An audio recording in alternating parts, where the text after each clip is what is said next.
সবাইকে নিউজ 24 চ্যানেলের পক্ষ থেকে স্বাগত। সাবস্ক্রাইব করে আমাদের সাথে থাকুন। ইরান বিদেশে ক্ষেপণাস্ত্র রপ্তানি করার সক্ষমতা অর্জন করেছে বলে জানিয়েছেন দেশটির প্রতিরক্ষা মন্ত্রী ব্রিগেডিয়ার জেনারেল হোসেন দেহকান। তিনি মঙ্গলবার বলেছেন, ইরান ক্ষেপণাস্ত্র তৈরিতে এখন এমন পর্যায়ে পৌঁছেছে যে নিজের প্রয়োজন মিটিয়ে বিদেশেও রপ্তানি করতে পারবে। দেহকান আরও বলেন, পাশ্চাত্যের অন্যায় নিষেধাজ্ঞার উপর ইরান বর্তমানে বিশ্বের বড় বড় দেশে বিভিন্ন ধরনের সামরিক সরঞ্জাম রপ্তানি করে থাকে এবং এখন ক্ষেপণাস্ত্র রপ্তানি করাও সম্ভব।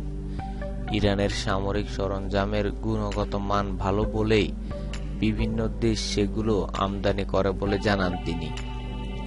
ইরানের প্রতিরক্ষা মন্ত্রী বলেন, অদূর ভবিষ্যতেই ইরানের অস্ত্র তৈরি 100 ভাগ বৃদ্ধি পাবে এবং বর্তমানে স্থলবাহিনীর জন্য প্রয়োজনীয় সব সামরিক সরঞ্জাম দেশেই তৈরি করা সম্ভব হবে।